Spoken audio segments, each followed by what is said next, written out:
Hello everyone, this is part 6 of What If Naruto Was a Prodigy and in the Anbu, and I hope you guys enjoyed this video and to like, to subscribe, to see more comment down below. Now let's start the intro. They call me a god. They call me a god. They call me a god. It was late in the afternoon that Naruto and his team departed from Konoha. Their Anbu equipment stored in the seals embedded in their Anbu tattoos. Team Sigma were dressed as ordinary shinobi for the most part.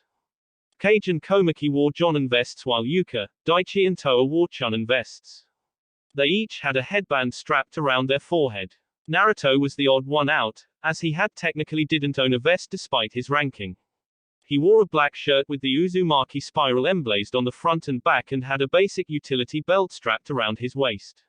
He had to steadily ignore Yuka's cooing over his cuteness for most of the trip as they traveled south towards Crater City. 12 kilometers southeast of Konoha was the first sizable town in the area. Otofuku-gai was a small town made primarily up of massage parlors, brothels and hot springs. It was home of the largest pleasure quarter in the Land of Fire and, for many shinobi, was considered the ideal destination when their leave came up. For many of the Chunin military police that enforced the laws of the land in the Land of Fire, Otofuku-gai was considered to be the best posting available. Southwest of Konoha, at least 200 kilometers away, was Tanzaku-gai. Home to the historic and largely irrelevant Tanzaku Castle, was a large population center of the Land of Fire and home to more than 100,000 men, women and children. It was a great jewel in Konoha's economy, its trade markets importing goods from all over the world. From the finest silk, cloth and grain from Konoha's plains to the spices from Suna's plantations and the ore from Iwa's mines, if it existed in the elemental countries it could probably be found in Tanzaku-gai. In between these two cities was Crater City. As its name suggested, Crater City had been built in a giant trench that had been carved into the ground. The trench had gone on for kilometers and, over time, had been filled in or covered up by earth or water. The depression where Crater City had been built had been separated from the main trench by large mounds of rubble and debris that some speculated had come from an exploding volcano, an explosion strong enough to have removed the mountain entirely off the map. The speculation was only fueled by constant conspiracy theories and scientific discoveries. Crater City had become world-renowned almost 20 years ago as a group of archaeologists and their shinobi guards had discovered that the incident that had created the giant trench had not been natural, it had been the result of a beam or arc of some kind of energy. As the trench itself had been dated back before the time of the Sage of the Six Paths, most academics were puzzled by what could have created it, as chakra had been introduced by the sage roughly 1,000 years ago. These days, Crater City remained a popular destination for tourists. It held festivals all throughout the year, inviting tourists and residents to dress up in elaborate robes and clothes and partake in the festivities. The influx of new money didn't hurt its economy either, and recently a series of small casinos had been built to take advantage of this fact. After leaving Konoha, it took Naruto and his team approximately an hour and a half to arrive at Crater City. The sun was shining brightly in the sky in the late afternoon as the group of shinobi jumped out of the unnaturally large trees that made up the region and landed in a crouch on the paved road. A wagon passed them slowly as they stood up, the driver eyeing them with disinterest, long since used to the feats of shinobi. Crater City, Naruto murmured, staring down the top of the hill they were standing it. It stretched out before them, rows and rows of houses and buildings. There were no walls or checkpoints here as they were in Konoha. Visitors needed to feel as if they were welcome. Yuka was sweating and Toa's face was a bit red, but otherwise nobody complained about the breakneck pace that Naruto had worked him through. Kage came up to stand beside him, the middle-aged man's face completely blank. "There are a lot of bystanders," he said quietly. Naruto nodded in agreement. "Our target likes to visit the bars and casinos. She'll probably be staying in a high-class hotel." He turned to his team, his face a little grim. "Tsunade is S-ranked, so be careful. I'm not quite sure how good she is at tracking, but she's not going to appreciate us looking for her. If you find her, get me so I can talk to her." "Gotcha," Daichi said with a wink. Naruto turned his eyes back to the city. "Let's go," he ordered. Team Sigma descended from the ridge and moved into Crater City itself. Naruto wasn't sure how many other cities or towns the other members of his squad had visited, but, for him, this was only the second time he had left Konoha and the first he had entered another town. The loud shrieks, cries and squeals of excitement and happiness almost deafened him as he walked past a giant and elaborately decorated sign. It read, "Welcome to Crater City Festival, Town of the Elemental Countries." His senses were assaulted as sounds, smells and bright colors flooded into his head. He narrowly avoided being pushed over by a group of laughing teens, not much older than himself, as they pushed past him in their haste to get to wherever they were going. Naruto decided that he preferred Konoha over Crater City. At least in the village you could use the rooftops to avoid the crowded and often packed lanes and streets. In other villages and towns, it was considered to be rude and bad form, and it would have attracted the attention of the Chunin military police and the Fire Lord samurai that policed this town. Technically, Team Sigma was only there for their 2-week leave period. Acting as if they were on a mission would raise questions, and Naruto did not want to get drawn into that mess. Lying about your mission parameters was quite a serious offense, and he doubted the Anbu commander would appreciate being asked to forward the relevant documents. "Let's split up," Naruto called out to the team as the happy citizens moved past them obliviously. "Use the standard signals if you find what we're looking for." They nodded and disappeared into the throngs of the crowd, leaving Naruto alone. He eyed the stalls along the road speculatively as he walked past them. While his teammates might have gained a few looks here and there from their flak jackets, to the world Naruto appeared to be a normal young boy enjoying the festival. He approached one of the stalls and forked out the money to buy a map of Crater City. He had barely even opened it before his tattoo burned, a series of pulses running down his arm. Kage had found her already. That had been quick. S-rank shinobi were the legends of the elemental countries. They were the top of the top, the most elite of all shinobi. Their presence on the field of battle could alone turn the tide. Naruto was unsure of the exact requirements of how to be classed as S-rank, but each S-rank shinobi he had heard of had possessed devastating power and skill, able to take on whole armies or an entire village. They were also exceedingly rare. With current shinobi rosters of approximately ranging from anywhere from 5 to 15,000, Konoha had 3, Kumo had 2, Iwa had 1, Suna had 1, and who knew what Kiri had any more. S-rank shinobi were a matter of village pride and were held up as a measure of the village's power. They attracted an enormous amount of public attention and interest. The publicity of a newly ranked S-class shinobi was awe-inspiring and could undoubtedly turn the economic tide of that village. Konoha had 3. In every generation there were those 1 or 2 that rose above the others. Hitaki Tsukumo had been one of them. Namikaze Minato had been one. Uchiha Itachi had been well on the way before his crimes. Now, in present times, Hitaki Kakashi and Maito Gai seemed to be the next up-and-coming legends. Each were in their mid-20s, regarded as Konoha's elite jonin, possessed incredible skill and had plenty of time to continue to improve. Until then, the Leaf Village made do with those already rostered on. There was the third Hokage, the god of shinobi and one of the longest-living S-class shinobi in the world. There was Jiraiya of the legendary 3, the master of a Class 5 summoning contract, an expert with sealing techniques and a devastating force on the battlefield. Then there was Senju Tsunade. Of all the legendary 3, she was perhaps the most dangerous. During the Second Great Shinobi War, she had over 500 confirmed kills in a 6-month period. Her strength enhancement techniques made a flick from her bone shattering. A single touch allowed her to use her immense knowledge and legendary medical skills to disrupt the physiology of the body. These same medical skills apparently made her extremely hard to kill, and she could receive wounds that would have been fatal to even other S-rank shinobi and remain alive, none worse for wear. On the battlefield, she was an unstoppable juggernaut who could take enormous amounts of punishment and return it threefold. She had 2 confirmed S-class kills and had once wiped out an entire Kiri division single-handedly. Naruto made sure he remembered that while he stared at the legendary Senju Tsunade. Kage had found her almost instantly because she and the casino really hadn't been trying to hide her presence. A large poster and her smirking face had been pinned up. "Come and see one of the legendary 3, it had proclaimed, and as soon as Naruto had stepped onto the casino floor he had seen her. She was S-ranked. She was dangerous. She was beautiful and apparently hadn't aged a single day on her extended leave from Konoha. Her cheeks were flushed red and she was shouting loudly as a milling crowd cheered and heckled the other players on her table. Her boisterous and somewhat obnoxious laugh filled the air as the crowd joined in. Found her, Cage told Naruto quietly. It was hard to tell if he was being deadpan or merely stating the obvious as he pointed at her. There she is. Uh-huh, Naruto answered with a weird look at the other man.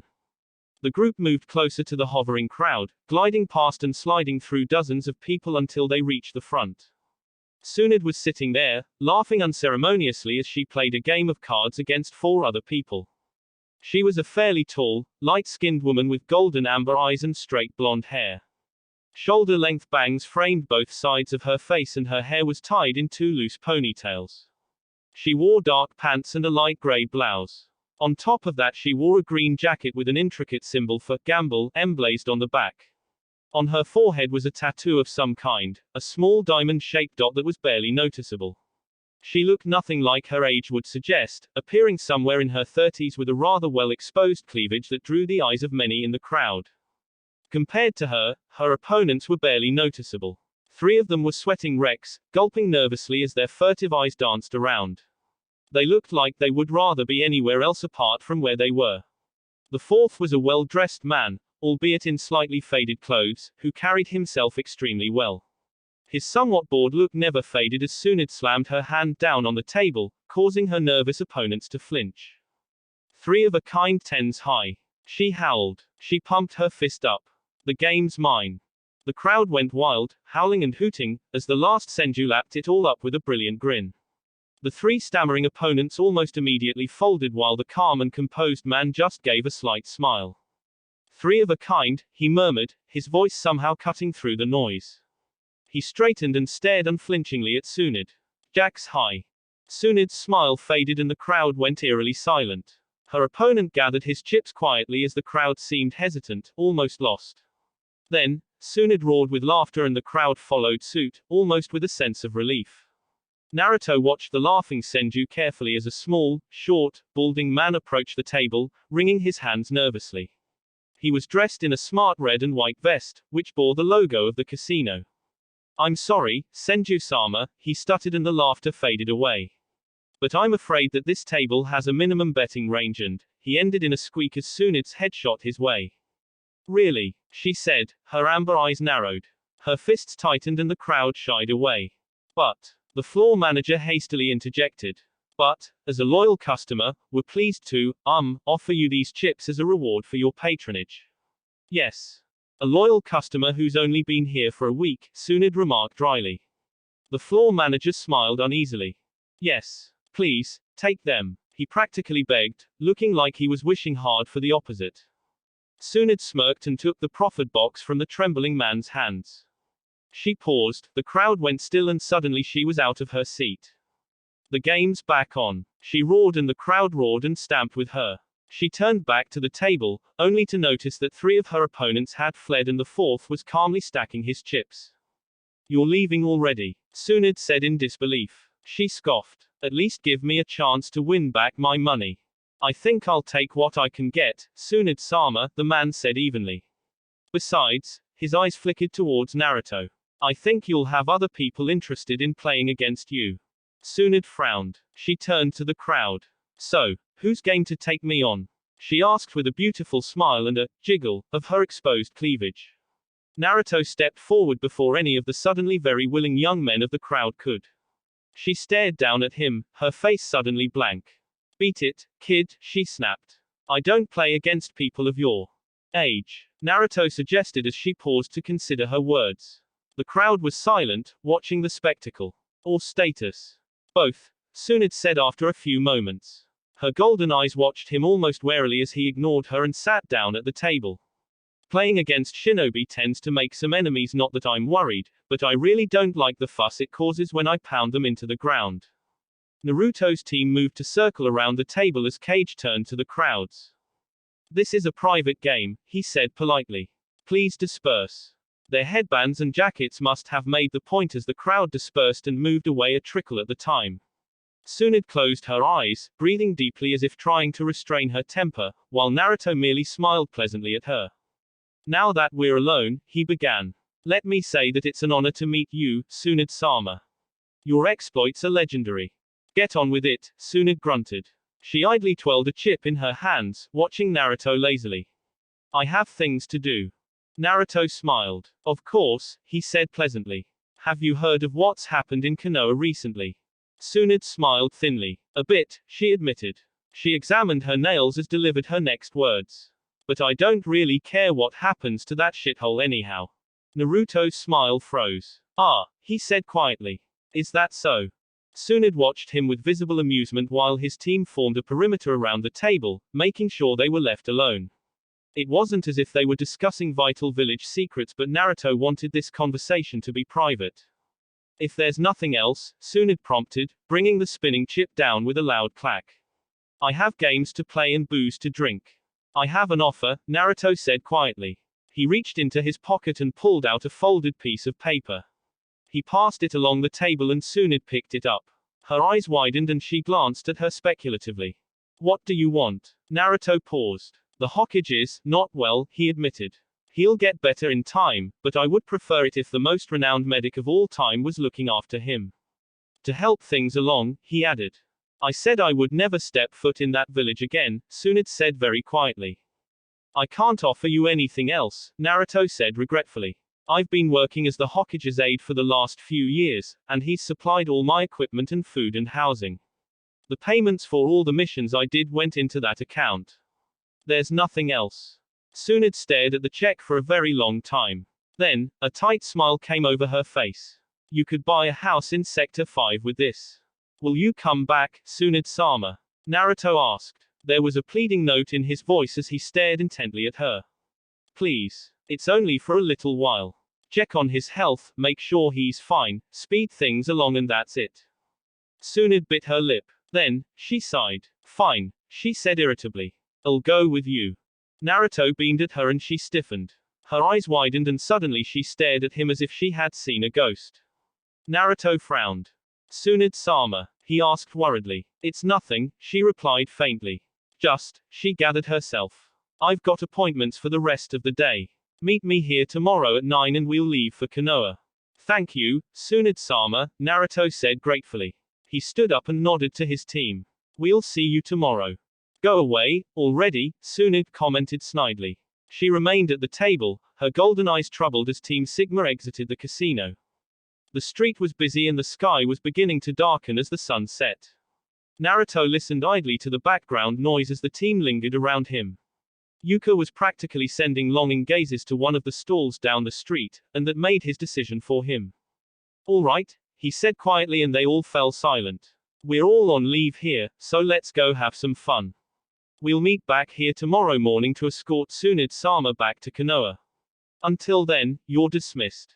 Or we would be, Daichi remarked casually. If we were on a mission. Which we're totally not. Nope.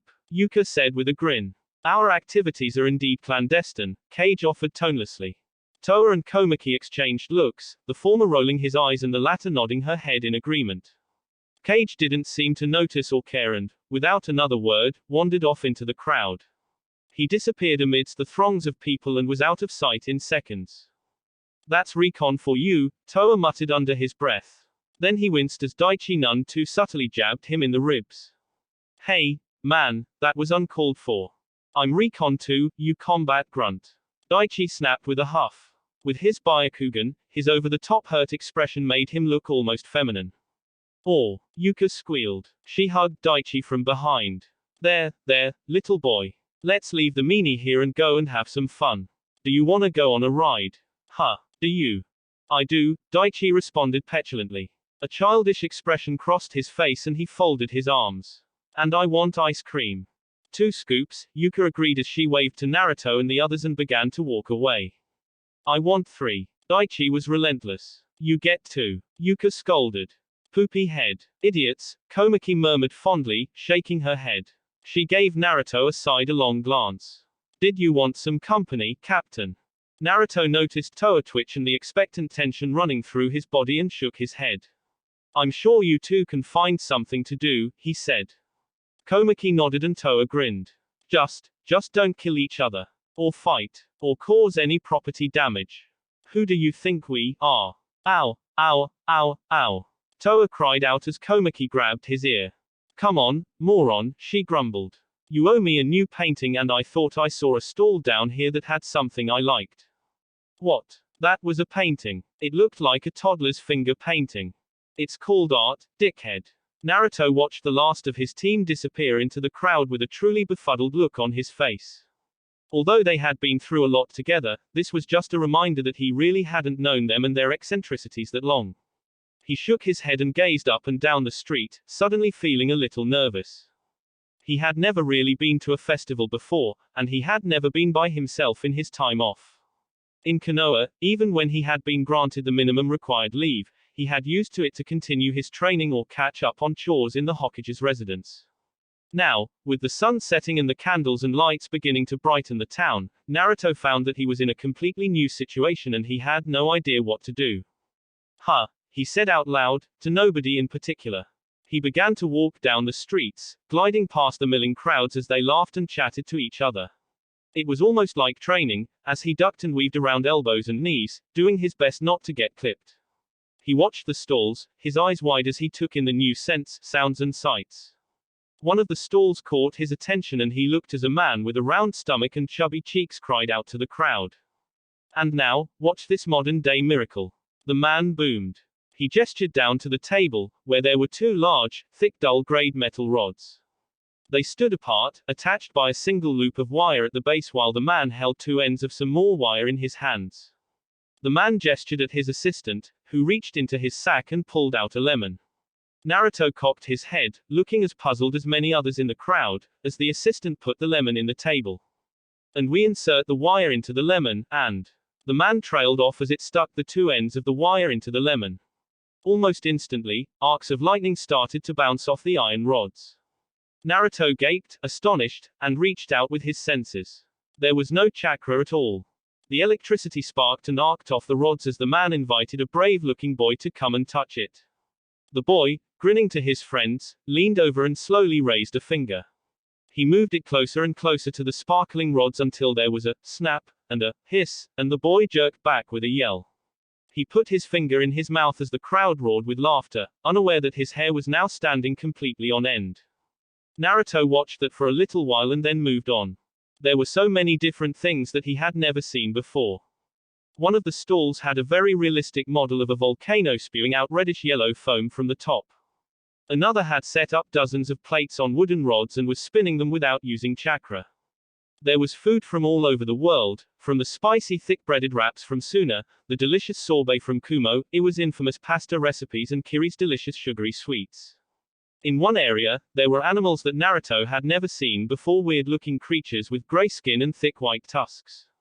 A pair of monkeys eyed him, chittering madly, and Naruto grinned at them. He waved but they stared back at him incomprehensibly and he lowered his hand, suddenly feeling stupid. The sky had gone dark. The moon and stars were out. Fires burned and people laughed and danced as a concert began. They started with the traditional drum beats of the Land of Wind, the beat echoing in Naruto's head and causing his heart to beat faster and faster. He continued browsing the stalls, suddenly regretting his lack of money as the rich aroma of food filled his senses. He had a little change in his pocket but that was about it. Still he had a ration bar and it wouldn't be the first time he had went hungry on a mission. He ate his bar methodically as he walked past a dizzying fountain with multi-colored jets of water spraying in elaborate angles and shapes until a stall caught his attention. It was a kids' one, where a group of boys and girls his age were watching one of their peers throw a weighted sack of rice at several targets. The targets were only 10 or so meters away but, for some reason, the boy was having trouble knocking them down. Naruto moved closer to observe, his keen eyes analyzing the targets carefully, and when the boy left, dejected, the young Anbu hovered around the front of the stall. The owner saw him and smiled invitingly, gesturing to the sacks. Naruto reached into his pocket, feeling the last of his money, and shrugged. He paid the man, who put down 5 rice sacks. Naruto picked one up, testing its weight, and considered the targets. Just to make sure his suspicions were correct, he lobbed one at the furthest target and smiled thinly as it refused to be bowled over. He had spotted the adhesive strip attached to its base but noted that it had only been stuck down at the front. He smiled. With his remaining 4 bags, he hurled them at the targets in quick success, one right after the other. Two of them slammed into the side targets, knocking them down easily, while one went soaring high over the last target. He hurled the fourth sack of rice with greater power, and clipped the third, which ricocheted towards the back of the target, which fell onto the ground with a clatter. Naruto smiled as the owner scowled. Hey, he said roughly. He pointed to a sign. No shinobi allowed. Hey, Naruto said a tad mockingly. I'm pretty sure you're not allowed to fix the games. The owner frowned as Naruto smiled. A few moments later, the blonde shinobi left the stall with his money back in his pocket plus a little extra. He wandered away, feeling pleased, until he stopped as the boy who had gone before him approached with his group of friends. Hey, man. That was so cool, he shouted gleefully. Way to put him in his place, one of the girls in the group added brightly. Naruto's eyes narrowed for a split second as he instinctively assessed them. 5 children ages 12 or 13, no audible chakra emanation, stances loose and unfocused, no formal discipline apparent, class civilian, E rank, minimal threat. Thanks, he said a minute later. His voice was much more quiet and steadier than the others. Are you really a shinobi? The youngest-looking member of the group asked him, his blue eyes wide with awe. I am, Naruto answered with a polite smile. Of Konoha, right. The lead boy confirmed, his eyes narrowed. When Naruto nodded, he grinned and raked a hand through his messy black hair. Good. Where's your headband? The girl from before asked, her dark brown hair swaying over her formal robes. I'm on leave, Naruto answered and shrugged. I didn't bring it with me. That answer seemed to satisfy them. Hey, did you wanna hang with us? The lead boy asked. Naruto frowned, considering his options. After a few moments, he shrugged. Why not? The next hour or so was an eye-opener for Naruto. The boys and girls he was accompanying were completely different from anybody he had ever spoken to before. He hovered in the background when they would let him and listened to them as they talked and joked with each other in between, grilling him over what it was like to be a shinobi. They truly were oblivious, Naruto decided as he explained the difference between Kumo and Kiri, which confused one of the girls, since they both started with K. Their eyes were bright, their bodies gangly and untrained, and their innocence untouched. Konohamaru, for all his immaturity, knew more about the harshness of the shinobi world than they did. After experiencing the horrors of war during the Sky Blitz, Naruto wasn't quite sure if he pitied or envied them. He smiled politely, answered their questions softly but vaguely, and followed them around as they wandered the stalls. Wow, one of the girls said, bringing her hands together and looking amazed. She and the rest of the kids darted into the crowd surrounding the stage as a giant burly man with rippling muscles grinned. He held up a chunk of rock and, to the amazement of most of the crowd, took a bite in it. The rock made an audible crunch and the man chewed it thoughtfully. He swallowed, rubbed his stomach and bowed as the audience gasped and clapped. Next to him, a thin, lithe woman danced on top of a roaring bonfire unharmed, while on the other side another man used some very impressive water manipulation to create a miniature roaring dragon, which arced out into the crowd and exploded in a spray of hazy droplets. Naruto watched all of the performers, absently identifying the techniques or chakra manipulation that each of them used to demonstrate their feats, although the man eating the stone was quite impressive. His new companions, on the other hand, wanted to keep watching, so he stayed there, observing his surroundings lazily. Hey, watch it! Somebody snapped. Fuck off, Rockhead. Somebody else snapped back. Naruto turned his head and observed as a group of Konoha Chunin wearing the armbands of the local police force strode forward, bearing down on a small group. He stood on his toes and peered past the suddenly interested observers as the Leaf Nin advanced.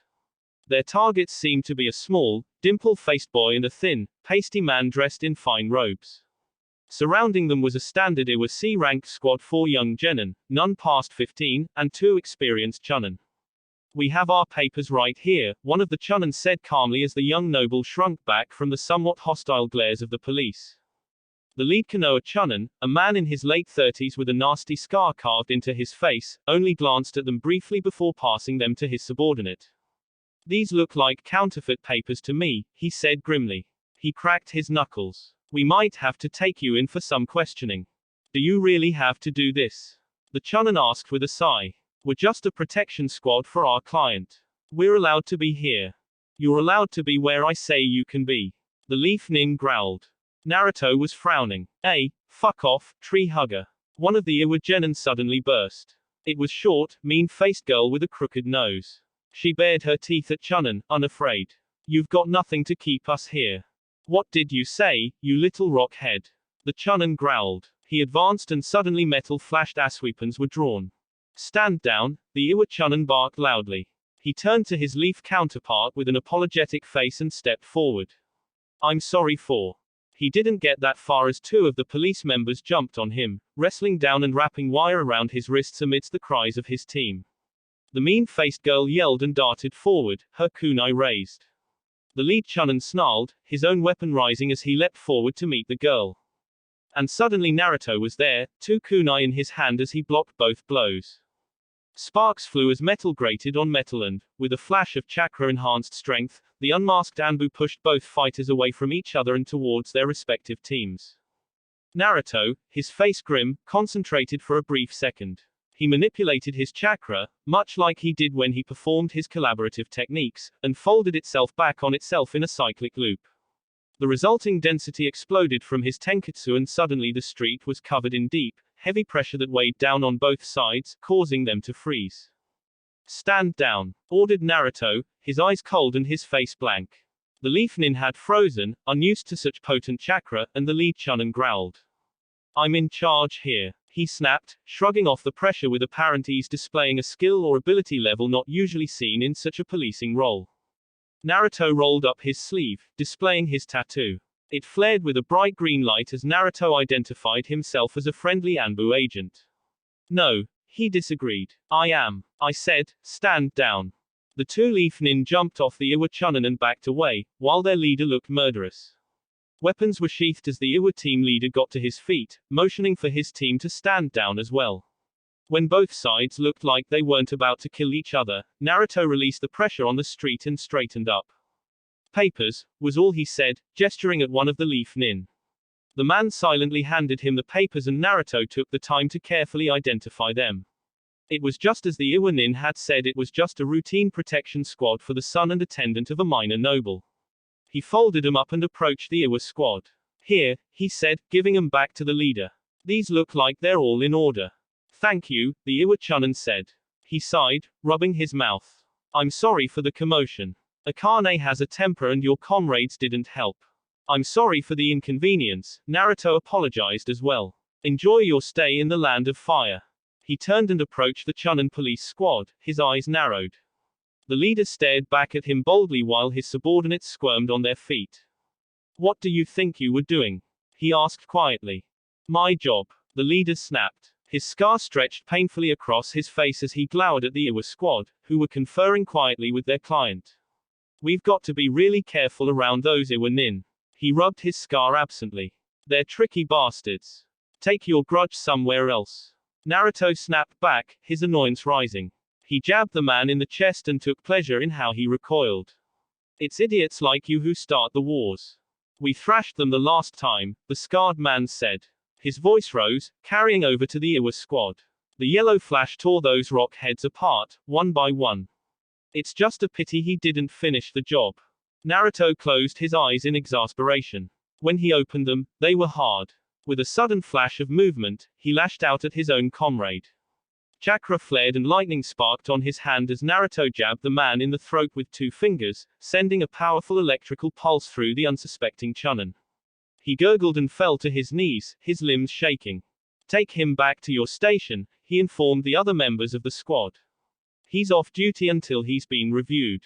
Yes, Anbu-sama, the Chunin barked. They grabbed their leader and dragged him away, leaving Naruto alone. He rubbed his face tiredly, his ears prickingly as he heard the Iwa squad begin to move away. As they passed him, the Chunin leader moved in. Pardon me, but is your name Uzumaki Naruto? The leader asked politely. Naruto eyed him blankly. Yes, he replied shortly. I see, the leader murmured, looking thoughtful. Again, you have my thanks. He walked off as their genin whispered to each other, shooting glances at Naruto. He was pretty sure he heard, the right hand of God, somewhere in their talks and, for the first time, was suddenly annoyed by the moniker. His mood disgruntled, he waved an absent goodbye to the group of gawking kids he had been hanging around with and disappeared in a blur of movement. The festival no longer seemed as appealing as it had before. Naruto wandered back to the hotel and paused as he felt Kage appear by his side. The blank-faced man nodded respectfully at him and lowered his head. I followed Tsunade-sama's assistant, he informed Naruto quietly. She was making preparations to leave early tonight. I don't think she's coming back to Konoha with us. Naruto exhaled noisily. Shaking his head, he concentrated chakra into his Anbu tattoo and sent a series of pulses through it. Then, he waited as the various members of Team Sigma began to arrive at his side. Put on your uniforms, Naruto ordered once they had all arrived. What's wrong, boss? Asked Daichi, his smile fading. Naruto smiled thinly. We're going to have a talk with Tsunade-sama. It was with a face of grim determination, tightened fists and 5 black-cloaked and white-masked Anbu operatives trailing after him that Naruto stalked through the streets of Crater City. The citizens gave a wide berth from the intimidating sight as the young, blonde Anbu practically stormed up to the casino where Tsunade was staying at. There were some well-dressed guards at the door, but a single warning look from Naruto made them stay the ground as he stalked past them, opening the doors and stepping onto the casino floor. The arrival of an Anbu squad was met with a few shrieks and, from the corner of his eye, Naruto saw a few shinobi guards of some of the other VIP guests' tents. 2 in particular frowned, their Kumo headbands glinting, and they moved closer to the old, portly man they were guarding. Naruto dismissed them almost immediately as he pushed past frightened patrons and gaping waitresses to the back tables, where he could already hear Tsunade-sama's obnoxious laugh. Sir, please, you can't, sir. Sir. The short, balding floor manager was sweating as he unsuccessfully tried to block Naruto's path to Tsunade. There was a rustle of fabric and a flash of black, and suddenly Cage was there, a firm hand on the manager's shoulder, halting the small man in his path and allowing Naruto to pass. The closer he got to the table and the stench of sweat, smoke and booze, the angrier he became. When he finally pushed past the startled crowd of admirers and made it to the edge of the table, his face was like a thundercloud and he stared down at Tsunade grimly. The other players at the table fell silent as Naruto appeared and the whole crowd became deathly still as the Anbu flanked him. Tsunade eyed him and took another drink from her mug. She wiped her lips with the back of her hand and stared up at him with lazy golden eyes, looking completely unconcerned. What do you want, brat? She asked him lazily. Tsunade-sama, Naruto greeted stiffly. As per our agreement, you're going to come with us. We'll escort you in your journey. I told you we were going tomorrow, Tsunade remarked casually, throwing her cards onto the table with a somewhat challenging look on her face. I'm busy now. Go away and we can talk tomorrow. Really? Naruto's voice was deceptively light. So my subordinate was wrong when he saw your assistant packing your bags with plans to leave tonight. Tsunade stiffened. She eyed him blankly. Yes, she said quietly. He was. Now, I want you. She was cut off as Naruto lunged. Chakra swirled in his palm, spiraling, coalescing and forming into a small deadly orb that hissed. Then, the patrons shrieked and screamed and the other players swore as the unmasked Anbu brought his half-formed Rasengan down onto the table. It tore through the wood with ease, shattering it in an instant, and glass, chips and broken wood fell to the ground with a loud crash. Naruto was breathing harshly as he straightened up, glaring down at the legendary Tsunade. He hadn't seen her move. She didn't look like she had even flinched, but her drink that had been on the table was in one hand and her roll of chips was in the other. She stared at him dangerously as Naruto nodded to his Anbu. This is official leaf business. Everybody out. Toa yelled. He and the rest of Team Sigma shepherded the crowd of bystanders, patrons and workers out of the building. The 2 Kumo shinobi bodyguards looked extremely interested in what was going on, but it was only until Komaki and Cage confronted them that they moved. In a few moments, the casino floor was deserted as Team Sigma took posts outside, keeping the crowd from returning. It was only Naruto and Tsunade now, the former breathing deeply as he regained his composure and the latter swirling a drink in her hand, looking completely unconcerned about the events that had just happened. Where's my money? Naruto asked after a few moments. His voice was much calmer now. Cashed it in and spent it, Tsunade answered honestly. She frowned. That asshole Marco has got the luckiest streak I've ever seen. You've lost it already. Naruto's mouth dropped open incredulously. He shook his head, a pained expression on his face. No, that's not the point. He fixed her with an intense look. Were you ever planning on coming with us? No. Tsunade's answer was short, clipped and to the point. She finished off her drink and wiped the back of her mouth, carelessly throwing the glass over her shoulder. It shattered on the wall as she leant forward, eyeing Naruto dangerously. I swore I would never return to that shithole for the rest of my life. She gave a bark of laughter. You think a measly pile of money is going to make me change my mind? Hokage-sama was your teacher, Naruto said desperately. He was your mentor. Doesn't that count for something? Yes, it does, Tsunade replied softly. But even you said that he was being looked after. If he was dying, then I would definitely go, but he's not. She fixed him with a look that wasn't too uncompassionate. He's a stubborn old man. He'll be fine, with or without me. She began to get up and Naruto clenched his fists. The next words that came out of his mouth were said from between clenched teeth, hissed out with great feeling. You selfish bitch. Tsunade halted and, for the first time, Naruto felt her presence. She turned her head slightly so that one frosty golden eye could glare at him and an unbelievable pressure fell down upon him. His lips parted in surprise as Tsunade went from not even being a blip of his senses to completely overwhelming him entirely. His limbs shook, his mind threatened to dissolve into the primal urge to flee and his mouth was dry. 2 weeks ago, the sheer intent that Tsunade was generating would have frozen him in his tracks. Now, after the Sky Blitz and after experiencing the ravages of war even as short as it had been, Naruto was far more capable of resisting such things and he fought back against the paralyzing fear with his own anger and rage. What did you just call me? Unlike her intent, Tsunade's voice was calm and emotionless. The emotions inside him had been bottled up and it all escaped him. I called you a selfish bitch. Naruto roared furiously, his voice echoing loudly in the casino floor. With a roar of her own, Tsunade brought her hand down on the nearest wall and suddenly the world exploded. Bricks and mortar rippled outwards from where the S-rank shinobi had struck. The floor rumbled and shuddered and shelves of glasses and bottle exploded in dangerous hails of glittery shards. Chips clattered and fell, lights flickered on and off and dust flitted down from the ceiling. With a sudden and abrupt crack, the entire wall where Tsunade had been standing erupted in a geyser of brick, stone and dust. An enormous boom temporarily deafening Naruto as the shockwave of that one single blow sent him skidding backwards on his feet. He instinctively raised his arms, covering his face, as he was pushed backwards and only lowered them when the dust had settled and the shuddering had stopped. Tsunade was standing there, breathing deeply with a furious expression on her face. Don't you dare call me that. She roared angrily. You are, though. Naruto snapped back. She raised another fist but he continued on, his voice lowering. I know all about Senju Nawaki and Kato Dan. This stopped her short. Something flickered in her eyes and for a split second Naruto abruptly forgot how to breathe. If her intent had been dangerous before, now it was deadly and it took a few moments for the blonde to gain control of his mouth. Don't talk about them, Tsunade said very quietly and very calmly. That's my only warning. I know that you loved them both, Naruto continued on bravely. He didn't flinch when a chair rocketed past his head with incredible force, shattering into tiny pieces on the wall behind him. I know that they both died. Tsunade stepped towards him, her fists clenching, as the nine-tailed demon host continued talking, although much quicker than he had before. You know what it's like to lose people who you love, Naruto said fiercely as Tsunade stepped over the rubble of the card table she had been playing out. Her hand came up and gripped him by the scruff of the neck, easily lifting off his feet and dangling him in the air.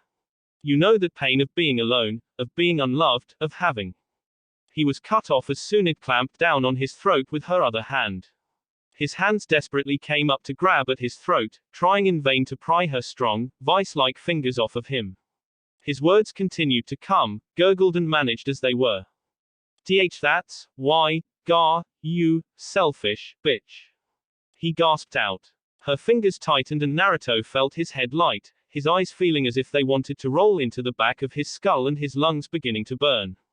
He concentrated as best he could, molding his chakra within his body, layering and folding it over each. Intense pressure burst from all of his tenketsu and Tsunade's grip slackened just a tad. Naruto took in a deep breath and lunged at her, grabbing her green jacket and pulling his face down to hers until their noses were almost touching. Don't you dare take him away from me. He snarled, writhing and squirming in her grasp. Hokage-sama is everything to me. He took me from that lonely hell and gave me a purpose and a family. Don't you dare sit there acting like an arrogant bitch and refusing to help the one person I care about. Otherwise, you're just as bad as the people who killed Nawaki and Dan. He was abruptly let go and he fell to the ground, breathing harshly. He looked up, seeing Tsunade take a staggered step backwards, looking down at him as if he was a tailed demon incarnate. As he climbed to his feet, he discreetly reached into his utility pouch and popped something in his mouth. Then, on his feet, he turned and faced down the S-rank woman. "I'm not asking you to stay and I don't care if you like it or not," he said hoarsely. His throat felt bruised and he touched it gingerly. "Just come and look at him. You're the best medic in the world, you'll have him fixed up in no time. And if I say no?" Tsunde's voice was quiet, but challenging. Then I'll leave," Naruto said, his voice just as quiet. He shrugged helplessly. "I can't make you. I'm no match for the strongest woman in the world. But," he fixed her with a dark look, "I'll never forgive you." Tsunade stared at him, breathing harshly, and Naruto stared right back. Then, the blonde pony-tailed woman slowly shook her head. Naruto felt his heart sink. "Fine," he sighed tiredly. "But I want my money back." "I told you I spent it," Tsunade frowned. "Then I'll just have to take something else instead." Naruto reached into his pouch and pulled out a gleaming kunai. Tsunade eyed the weapon contemptuously and watched as Naruto approached her. "Don't," she began to say warningly. With a flicker of movement, Naruto lunged at her with the blade. Tsunade moved just as fast as he did and grabbed his arm, halting his attack. The blonde Anbu didn't even squirm in her grip as he bared his teeth at her viciously. She glared down at him and then her eyes widened. Naruto's gums were bleeding and, before her very eyes, his veins bulged underneath his skin as bruises began to form. With a deep breath, Naruto spat a mouthful of blood at her and she flinched, recoiling. Then, his hand, the one that Tsunade held, relaxed and the kunai fell from his grip. His other hand came up, grabbing it, and he lashed out with it on his own arm. Blood splattered everywhere, drenching his shirt and pants and running down his arm in never-ending rivers. It splashed on Tsunade too, drenching the front of her jacket and blouse. Her golden amber eyes widened and she stared down at Naruto, horrified. As he smiled triumphantly at her, Tsunade's eyes widened even further and she looked at him as if she was seeing a ghost. Her firm grip slackened as she began shaking. "On the bottom of your file there was a note," he told her quietly as he pulled his arm away from her. It only had a single line written on it, handwritten, too. "Senju Tsunade has a fear of blood." He leaned closer, his face practically touching her as she stood there, frozen. "Do you know what happens when you take several blood pills at the same time?" The crimson rivers running down his arm were beginning to cease, but the bruises kept on forming as the overproduced blood burst veins in his bodies. He gritted his teeth, knowing that while this wasn't exactly fatal for somebody like him, it sure as hell wasn't good for him either. Naruto reached up with bloodied hands and for a moment he looked like he was going to stroke her cheek. Then, he reached past her head and carefully unclipped the necklace she was wearing. "I'll use this as compensation for my money," Naruto said quietly. "If you want it back, you know where it'll be." He turned and staggered towards the casino door, leaving the shell-shocked woman behind. He would have to move fast, she would not be idle for long. Naruto limped out of the casino doors and walked into a scene of organized chaos. Hundreds of people, the men and women who had been visiting the casino and those who had merely been walking by, were huddled around the edge of the street. 4 black-cloaked and masked Anbu surrounded the stairs that led up to the casino doors. Naruto briefly glimpsed the 5th cage, speaking quietly to a trio of Leaf Nin, more of the shinobi assigned to Crater City's police department. He was vaguely aware of some shrieks and screams as he made his appearance, but he ignored them, limping down the stairs and leaving a trail of smeared blood behind him. He could already feel the wounds clotting, an advantage with his monstrous endurance and natural longevity, but blood still trickled down his arms. "Captain," Cage greeted emotionlessly. Naruto had to give the Jonin that nothing ever seemed to faze him. "I was just telling the commander that this area is restricted until the Anbu have finished conducting their operation. And I was just telling him that you can't come in here and close down a major business without proper mission papers." The grizzled shinobi, a Jonin if Naruto had to guess, snapped. He folded his arms. He also looked unconcerned with Naruto's appearance. "If you have business with Tsunade-sama, then you can take it elsewhere." "It's all right," Naruto conceded quietly. "Our business is finished. You're probably going to want to find Tsunade-sama's assistant before you open the casino, though." "Great," the Jonin said, his voice caught halfway between a groan and a snarl. "I have a pissed-off S-rank in my city. That's just what I need. Was there anything else, sir?" Naruto ignored the sarcasm. "No," he replied. He shifted on his feet, grimacing as his bruises began to ache. We're leaving now. I suppose we'll clean up your mess then, the Jonin grumbled. He eyed the crowds around them. Fuck. This is going to be fun to explain the daimyo's representative. I hope you're happy. Fucking showboats. The Jonin had a decidedly sour opinion of the Anbu, Naruto reasoned, watching as he walked away, barking orders to his forces. A woman dressed in a Chunin vest and wearing an armband with police written on it began shouting out to the crowd, calling for their silence. Kage offered Naruto his arm and the young blonde took in gratefully. He sent a pulse of chakra through his tattoo and the rest of Team Sigma flickered, covering the distance between them in an instant and appearing at Naruto's side. She's not coming willingly, Naruto informed them quietly. However, he grimaced, I may have provoked her into following me. We're going to have to leave right away. You provoked Tsunade-sama? Yuka asked. There was a tone of horrified fascination in her voice. How did you do that? Naruto considered his answer as Kage began to wrap bandages around his visible wounds. I called her a selfish bitch and stole her jewelry, he eventually replied. Although he couldn't see it, he could imagine the collective wince that went through each of the ANBU's faces underneath their masks. Toa cradled his head in one hand while Daichi clapped Naruto on the back. You've got balls, mate, he said cheerfully. He paused. Mind you, Tsunade-sama is probably going to rip M off for you, but still. How long will she be incapacitated for? Komaki asked quietly. Not long, Naruto admitted. And I don't want to be here when she comes back to her senses. He flexed his muscles, already feeling some life coming back to them. He idly noticed that the bleeding had stopped and his arms were fully bandaged. Kage put his med kit away and Naruto nodded in his thanks. He leaned away from the quiet Jonin and rocked unsteadily on his feet for a moment, before he regained his balance. Naruto exhaled loudly and made a hand sign. Scatter, he commanded and they all disappeared in a flash of movement. The journey back to Konoha was done at breathtaking speed. Team Sigma didn't pause for an instant as they hurled themselves across the gigantic trees, leaping from one branch to the next as they attempted to arrive at Konoha before there was an incident. Naruto had initially lagged behind but his strength was rapidly returning to him and after 15 or so minutes he had regained full use of his arms and legs. There were no chatter, just the sound of the nightlight chirping and shrieking at each other and the feeling of wind ruffling his hair. Naruto had donned his uniform, his mask allowing him to see a little better in the dark and his cloak reducing the prickles of pain the rushing wind was causing to his wounds. At top speed, they were approximately an hour away from Konoha. 30 minutes into their journey, Kage blurred in front of them and made a signal. The team silently leapt onto the next branch and paused. Naruto was breathing deeply, sweat beading his forehead, and he stood up.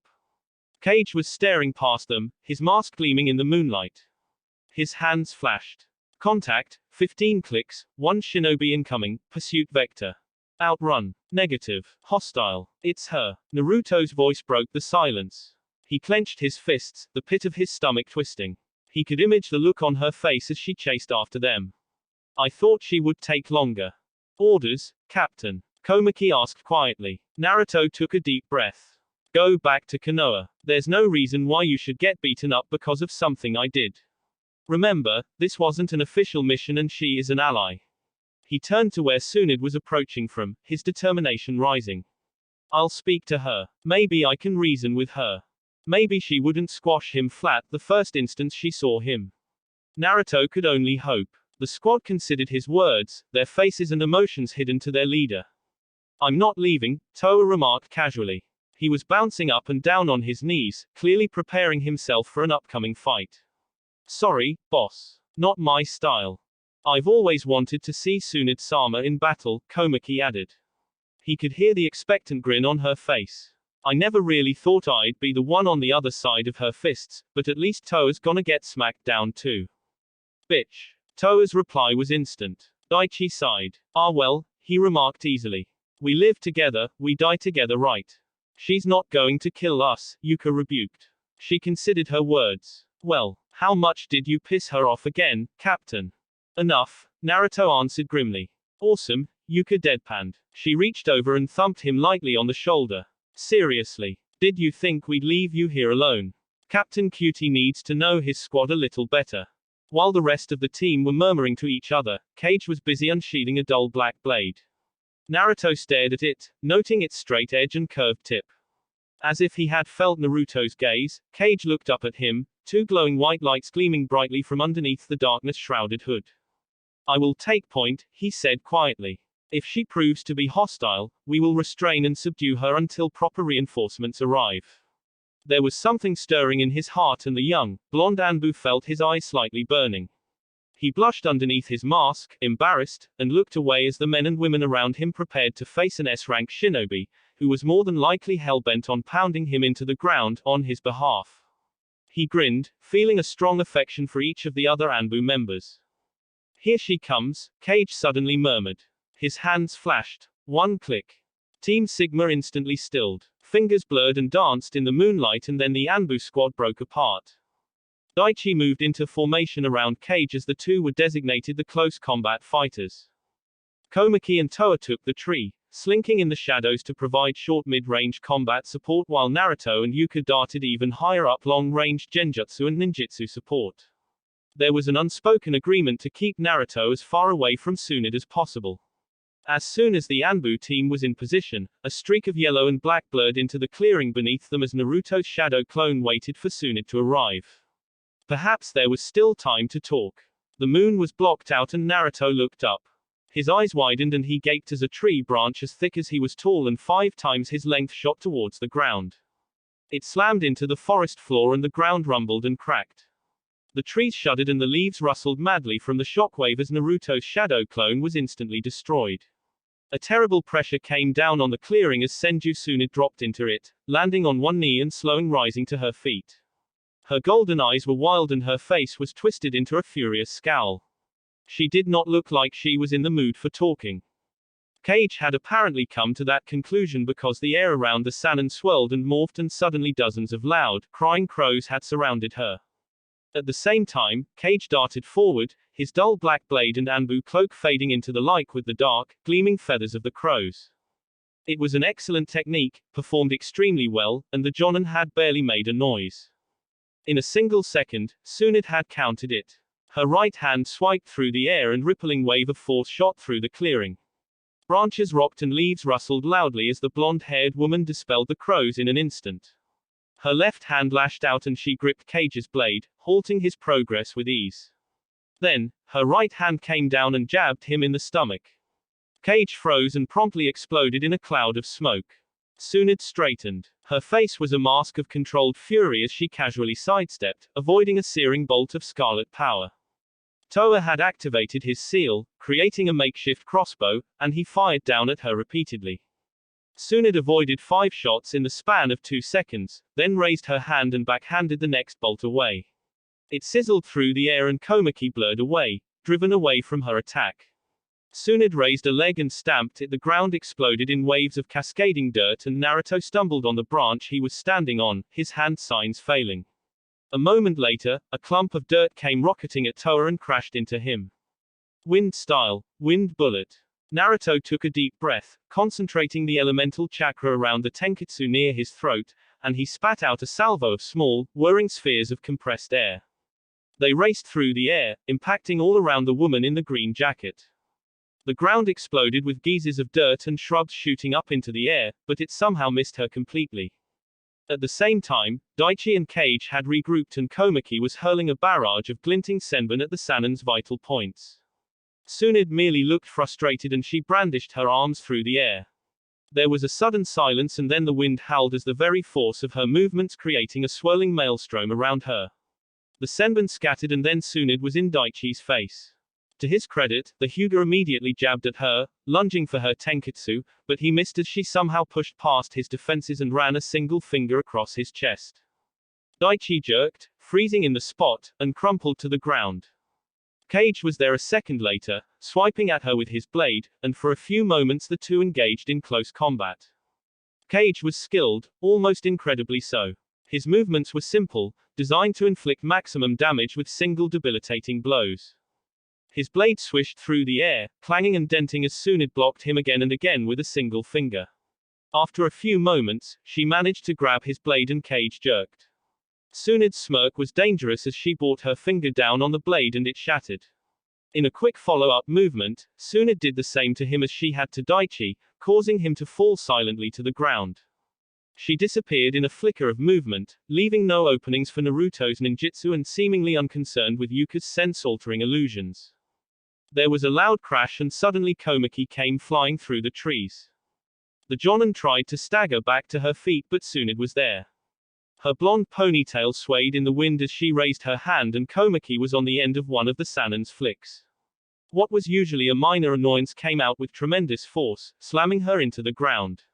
Tsunade stood, her hand twisted in a sign, and Yuka abruptly shrieked as her illusions were turned back onto her. His heart beating madly, Naruto reached out to her to break her out of them but then disappeared in a quick body flicker as Tsunade suddenly appeared in front of him. Naruto reappeared on the clearing floor, amidst the pockmarked ground and shattered branches and trees. He was glaring behind his mask as he formed a sign and 3 shadow clones appeared around him. They each formed different signs as a heavy pressure settled around him, while Tsunade appeared at the other edge of the clearing. Earth release, earth flow river. Fire release, blazing river. Fire release, great wave of flame. 2 of the clones combined their elemental techniques and ground turned into a raging river of mud. Streaks of red and orange shot through it as it boiled and it surged towards Tsunade, a river of molten earth and tar threatening to engulf her. The 3rd clone formed a tiger seal, reared his head back and spat out a searing wave of brilliant yellow fire which rocketed on top of the glowing river.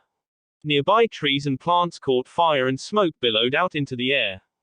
Tsunade cocked back a fist and punched. There was a resounding shockwave that threatened to lift Naruto off of his feet. The wave of fire exploded and dispersed and the flowing river of tar exploded in a geyser of orange and yellow heated earth. A second later, Tsunade was in his face. The real Naruto lunged forward, his hand holding a swirling orb of glowing chakra while the clones surrounded her, wire glinting in the light of the flickering flames. Tsunade's eyes widened as she was caught, if only briefly, and she hastily tore herself free as Naruto lunged at her, hand outstretched. And then it was over. One moment, Tsunade was in front of him and the next there was an incredible pain in his head. He saw more than heard 3 puffs of white smoke as he struggled to stand, his head ringing madly as Tsunade stalked over to him. She raised her hand and Naruto ducked as she swiped her nails at him. The force of the blow severed a tree behind into jagged bits and it groaned and croaked as it began to fell. He sidestepped, clumsily avoiding a follow-up attack with her other hand, and instinctively blocked as she lashed out with her knee. His arms caught the attack before it hit his stomach and his bones protested but did not break as the force of the blow literally sent him flying up into the air. A moment later, something gripped his leg and he was assaulted by a quick flash of vertigo as Tsunade heaved him upside down and slammed him into the ground. He grunted, pain flaring in his body, while his mask was dislodged and fell off of his face. All he could do was raise his arms and feebly try to defend his face as Tsunade drew her arm back and made a fist. He heard her arm whish through the air and his face screwed up in a pained grimace as he awaited the hit. His heart beating madly, his blood surging and his body aching, it took him a few moments to realize she hadn't actually hit him and he focused his eyes. Tsunade crouched on top of him, her golden eyes distant and her fist less than a centimeter away from his crossed arms. Naruto was breathing harshly and grunted when the female member of the legendary 3 sighed and sat on his stomach. The ground rumbled and shuddered and a terrible crash filled the air as the tree finally collapsed onto the ground. It signaled the end of the fight as Tsunade stared down at him with something strange on her face. She began, only to pause. Her voice sounded strangely melancholic. You look a lot like him, you know. Naruto didn't know what to say. Sighing, Tsunade shook her head and folded her arms. With her weight on his stomach, it was a little hard to breathe but she didn't seem to care. Do you have any idea the trouble you've caused me, brat? She scolded angrily. Naruto managed to glance around the battlefield. The fires were beginning to recede as the chakra that had initially fueled them began to wear out but large patches of the greenery had been turned black and smoke poured into the sky. The ground had been torn apart, branches ripped off and a tree knocked over.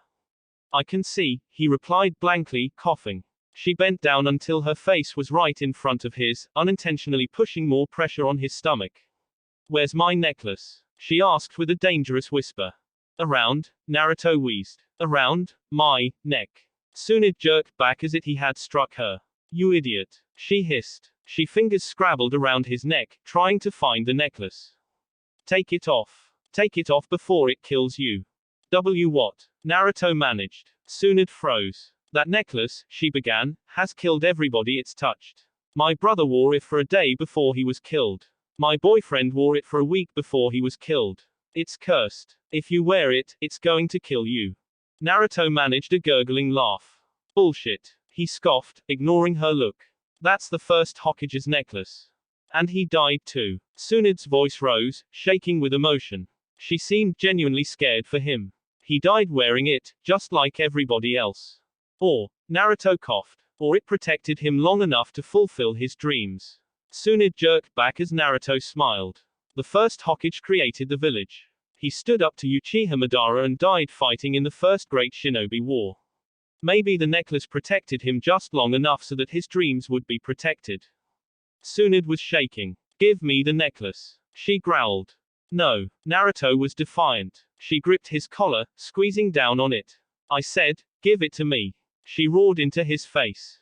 Naruto took a deep breath, an unfamiliar fire burning his belly. No, he roared right back. The two glared at each other furiously, both gasping with emotion. Tsunade managed a grim smile, her fists clenched as her eye twitched. Naruto bared his teeth at her, his eyes burning fiercely. It was a battle of wills and, in the end, Tsunade broke it off. She dropped his gaze and buried her head in her hands. Her shoulders shook and Naruto wondered if she was crying. Then, she threw back her head and laughed. She kept laughing as she climbed off Naruto and the echoes held it there in the clearing long after she had gone. What the hell had just happened? The next day, Team Sigma returned to Konoha tired, sooty and somber. They had spent the night dealing with the aftermath of the battle against Tsunade, waiting for Daichi and Kage to regain movement in their bodies. Naruto had managed to clear most of the debris that had resulted from the battle and had practically collapsed after that. Yuka snapped out of her reversed illusions quite easily and spent the rest of the time patching up the rest of the squad before they decided to make camp for the night. Perhaps the only stroke of luck out of the whole affair was that no nearby patrols had been alerted to the battle and Naruto didn't have to answer in awkward questions. The necklace around his neck seemed to burn and weighed him down at times. He had spent the entire night fiddling with it during first watch, watching it flicker in the light of the campfire and strangely comforted by the faint green flow that emanated from it. He was still fiddling with it when he and the rest of his team, their Anbu uniforms re-sealed into their tattoos, approached the great gates of Konoha. He was barely aware when the team halted. Oh, shit. Daichi murmured beside him. He nudged Naruto in the ribs and the blonde scowled, looking up from his examination of the necklace. He froze and his mouth practically dropped open as Senju Tsunade smiled grimly at him, while the shinobi on duty alternated between gaping at her and speaking to a short brown-haired woman that accompanied her. Busted, hissed Yuka, her face rather pale. For all their training, Toa and Komaki were squirming uncomfortable under the gaze of the Sannin, while Kage had narrowed his eyes somewhat and regarded her with a somewhat dangerous look. Naruto took a deep breath and waved his team off as he joined the Sannin at the gates, which began to creak open. Her assistant was openly scowling at him, but he ignored her, focusing his gaze on the Senju princess. I'm not dead yet, he remarked quietly. Give it time, she replied back snippily. The gates opened and for the first time Senju Tsunade saw her village devastated by war. Her lips parted in her surprise and her golden eyes widened as she took in the mounds of debris, destroyed homes and ruined buildings. Then, her mouth closed and a look of determination settled on her face. It was with a purposeful step that Tsunade stepped into Konoha, leaving Naruto behind. He stared after her, a faint smile curving his lips. That will be it for this video. If you want more, comment down below, like, subscribe. And see you guys later.